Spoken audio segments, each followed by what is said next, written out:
Hello and welcome back at Mastercam CNC milling tutorials. Mastercam का हमारा ये 11th tutorial है, जिसके अंदर आप समझने वाले हैं ढेर सारे अलग अलग टाइप के ऑपरेशंस। बट उससे पहले हमारा इस वीडियो में आप समझने वाले हैं कि किस तरीके से हम इस पार्ट के लिए मॉडल क्रिएट कर सकते हैं। इस पार्ट में मॉडल क्रिएट करने के लिए कुछ यहाँ पर सर्किल्स वगैरह दिए हुए हैं। तो आइए समझते हैं सबसे पहले इस पार्ट के लिए कि ड्राइंग कैसी है और ड्राइंग में क्या क्या डिटेल्स दिया हुआ है। ये हमारी इस पार्ट के लिए ड्राइंग है। जैसा कि हमें ड्राइंग में देख पा रहे हैं, यहाँ पर बाहर की तरफ रेडियस दिए हुए हैं, जिसकी रेडियस दे रही है 25 mm। यहाँ पे ऊपर की तरफ इसकी लेंथ दे रखी है, इनके सेंटर्स के बीच की डिस्टेंस की 31। पार्ट की जो थिकनेस है टोटल वो हमें दे रखा है 12 mm। यहाँ के पार्ट के जो अंदर के स्लॉट्स हैं उनका डीप दिया हुआ 6 mm। और साथ ही यहाँ पर स्लॉट्स हैं, ड्रिल हैं, स्लॉट है, इन सभी के बारे में भी डिटेल्स दिया हुआ है। साथ ही इन ड्रिल्स के अंदर यहाँ पर चारों ड्रिल के अंदर चैम्फर भी दिया हुआ है, तो उन सभी के पैरामीटर्स भी हमें दिए हुए हैं। यहाँ पर एक डिटेल ड्राइंग दिखा रखा है इन्होंने, डिटेल ड्राइंग C, जिसके अंदर हमें यहाँ पर दिखा रखा है स्लॉट की डिटेल कि हमारा जो स्लॉट है वो डिटेल किस तरीके से रहेगी। तो आइए सबसे पहले हम स्टार्ट करते हैं इस पार्ट के लिए मॉडल क्रिएट करना।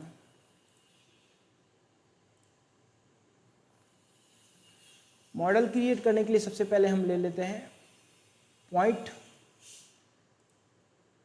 लेने के बाद सबसे पहले स्पेस दबाएंगे और यहाँ पर पॉइंट क्रिएट कर लेते हैं। सबसे पहले x में 31 एंड y में x में फिर -31। देन अब हम सर्किल पर क्लिक करते हैं। सर्किल पर क्लिक करने के बाद यहाँ पर जैसा ही हमें इसका रेडियस वैल्यू दिया हुआ है R25, वो वैल्यू लिख देते हैं और इसे एक थोड़ी देर के लिए लॉक कर देते हैं और यहाँ पर भी सेम R25 का सर्किल क्रिएट कर लेते हैं। अब हमें लाइन कमांड लेना है इस पॉइंट्स इससे लेकर के यहाँ तक। जो ये लाइन है हमारी, इन दोनों के बीच में टेंजेंट लाइन है। इस टेंजेंट लाइन के बाद अब हमें नीचे की तरफ एक लाइन क्रिएट करनी है, जैसा कि हमें ड्राइंग में दिया हुआ है। तो हमें इस लाइन को ऑफसेट लेकर नीचे की तरफ लाइन क्रिएट कर लेते हैं, जिसकी टोटल डिस्टेंस है 25 + 17 mm। तो जिससे की मदद से हमने 42 mm नीचे एक लाइन को क्रिएट कर लिया है। अब हम ट्रिम कमांड लेते हैं, डिवाइड एंड डिलीट।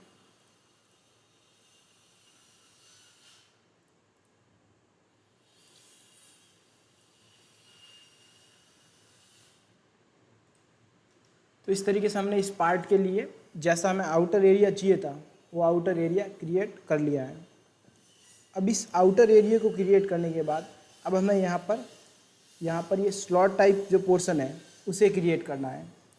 तो उसे क्रिएट करने के लिए सबसे पहले हमें जाना है फिर से रेक्टेंगल में। रेक्टेंगल में जाने के बाद सेंटर पॉइंट से मुझे रेक्टेंगल लेना है, तो इसके लिए मैं जाऊँगा फिर से रेक्टेंगल एंड टू सेंटर पर क्लिक करके यहाँ पर क्लिक करूँगा। जो इस समय इसकी विड्थ है वो हमें विड्थ दिया हुआ टोटल 7 mm और इसकी जो टोटल हाइट दी हुई है वो हमें दिया हुआ 18 mm, जैसा कि हम ड्राइंग में देख पा रहे हैं। सिमिलरली इसके लिए सेकेंड वन पार्ट के लिए भी सेम है। यहाँ पर इसकी जो विड्थ है वो हमें दी हुई है 18 mm और इसकी हाइट जो है वो हमें दिया हुआ है 7 mm। Then next one trim command पर क्लिक करेंगे, trim trim trim and trim. अब हम यहाँ का जो भी पोर्शन है सभी को फ्लिट ले लेते हैं। इसके लिए फ्लिट चेन पर क्लिक करेंगे, पूरी चेन सिलेक्शन, ओके। अब इसकी जो वैल्यू दी हुई है एज़ पर ड्राइंग जो हमारी है 2 mm, तो हमने उसके लिए 2 mm क्लिक सेलेक्शन करके ओके पर क्लिक कर दिया है। देन यहाँ पर हमें सेक्शन C करके ये दिखा रखा है ड्राइंग। तो उसे क्रिएट करने के लिए हम रेक्टेंगल के नीचे की तरफ रहता है रेक्टेंगुलर शेप, उसे लेंगे। बट उसे लेने से पहले हम पॉइंट ले करके उसका जो सेंटर पार्ट है उसको कोऑर्डिनेट कर देते हैं, जैसा हमें ड्राइंग में दिया रखा है। x में 0 0 और y में 6.0 और x में 0 0 और y में -6.0। तो इस तरीके से हमने दोनों ही पॉइंट्स के लिए दोनों ही शेप के लिए पॉइंट क्रिएट कर लिया है। अब इस पॉइंट को क्रिएट करने के बाद अब हमें यहाँ पर रेक्टेंगुलर शेप मदद से ये क्रिएट करना है पोर्शन। तो हमने इसके लिए रेक्टेंगुलर नुमा शेप लेकर के सेंटर पॉइंट की मदद से हम क्रिएट करेंगे। तो सेंटर पॉइंट पर क्लिक कर लिया है, हमें इस पर क्लिक करना है, इसकी लेंथ एंड विड्थ देना है और यहाँ पे एब्रॉड कर लेना है। देन हम इसकी विड्थ दे देते हैं। जो इसकी विड्थ दी हुई है वो हमें जैसा कि ड्राइंग में है 5, जो हाइट दी हुई है वो हमें दी हुई है 5 और जो विड्थ दी हुई है वो हमें दी हुई है 5 + 6। अब क्वेश्चन ये है कि यहाँ पर 5 + 6 की वैल्यू कैसे पता चला। जैसा कि हम इस ड्राइंग को देख कर समझ पा रहे हैं, यहाँ पर इन दोनों के बीच की जो डिस्टेंस है वो दिया हुआ हमें 6 mm और यहाँ पर इसकी रेडियस दी हुई है 5। तो वो डिस्टेंस से हमने यहाँ का वैल्यू फाइंड आउट कर लिया है।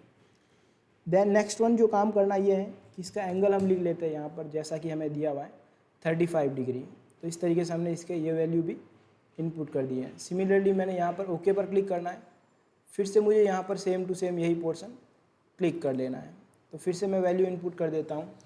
यहाँ पर हमें इसकी वैल्यू दी हुई 11, नीचे की तरफ की इसकी वैल्यू दी है मुझे 5। तो इस तरीके से दोनों ही पार्ट्स के लिए हमने स्लॉट क्रिएट कर लिया है। देन नेक्स्ट वन जो हमें काम करना है वो ये है कि हमें इस पॉइंट के अकॉर्डिंग यहाँ पर 4 अलग अलग होल्स क्रिएट करने हैं, बट जो इसका रेफरेंस है हमें इस पॉइंट के थ्रू दिया हुआ है। तो इसके लिए हम एक सिंपल सी ट्रिक यूज़ करने वाले हैं। इसके लिए हम जाने वाले लेवल्स,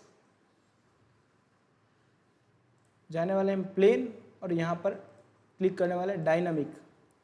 डायनामिक पर क्लिक करने के बाद जिस जगह हमें क्लिक करना है उस पर क्लिक करने वाले हैं एंड ओके। फिर WCS वगैरह सभी जो भी हमारा प्लेन सेट रहता है उसे हम यहाँ पर सेट कर देंगे। यहाँ पर सेट करने के बाद अब हमें जो भी वैल्यूज़ इनपुट करनी है वो हम इजीली इनपुट कर सकते हैं। तो फिर से चले जाते हैं पॉइंट कमांड में। सबसे पहले दबाना हमें स्पेस। तो जिसकी x के अंदर जो इसका कोऑर्डिनेट दिया हुआ था वो हमें दिया हुआ था 10।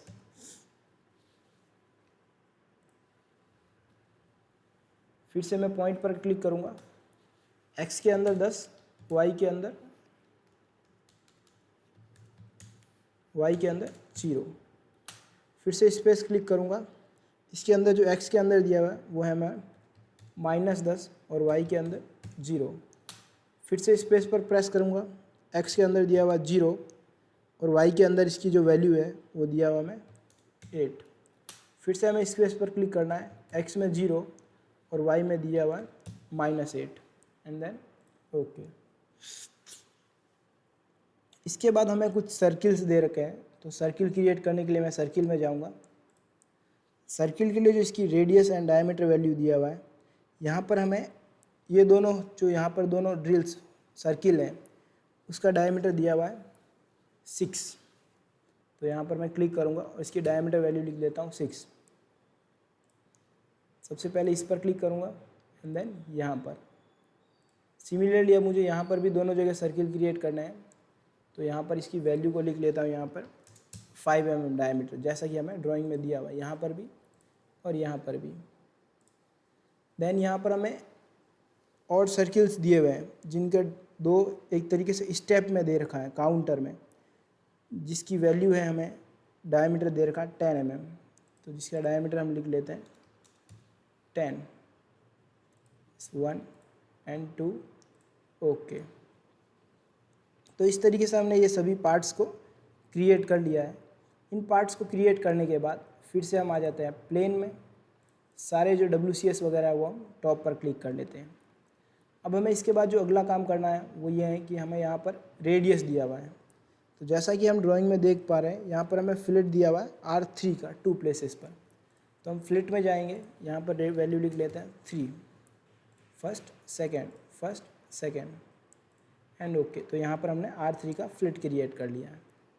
अब हमें इसे सॉलिड भी क्रिएट करना है। तो सॉलिड में जाएंगे, एक्सट्रूड ओके, एरो नीचे कर लेते हैं। इसकी जो ओवरऑल डिस्टेंस है वो है हमारी 12 mm ओके। देन हम इस चेन को सिलेक्शन कर लेते हैं, इस चेन को भी सिलेक्शन कर लेते हैं, इस चेन को भी सिलेक्शन कर लेते हैं। क्योंकि इन तीनों की डेप्थ सेम है जो दी हुई हमें 6 mm। तो यहाँ पर कट बॉडी पर क्लिक करके 6 mm पर क्लिक करेंगे तो जैसा आप देख पा रहे हैं यहाँ पर ऑटोमेटिकली हमारे ये पार्ट्स क्रिएट हो गया है। अब मुझे इन पार्ट्स को क्रिएट कर लेना 1 2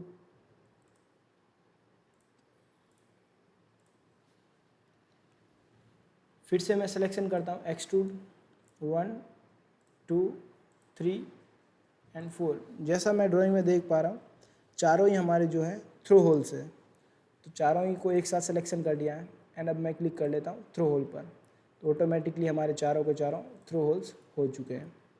अब मुझे इन दोनों होल्स को भी क्लिक कर लेना है और यहाँ पर जितनी इसकी डिस्टेंस है वो हमें डिस्टेंस प्रोवाइड कर देना है। जैसा कि मैं ऊपर की तरफ ड्राइंग में देख पा रहा हूँ इसकी जो डीप है वो है 3.5 mm। 3.5 mm का डीप देने के बाद अब मुझे यहाँ पर चैम्फर्स क्रिएट करने हैं। चैम्फर क्रिएट करने के लिए मैं जाता हूँ 1/8 चैम्फर, फर्स्ट, सेकेंड,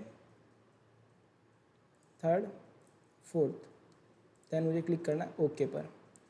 और यहाँ पर जितना मुझे डीप देना है जैसा कि इसमें दिया हुआ 0.75, तो वैल्यू करके मैंने इनपुट कर दिया है। सो जैसा आप देख पा रहे हैं हमने हमारा पूरा का पूरा सॉलिड पार्ट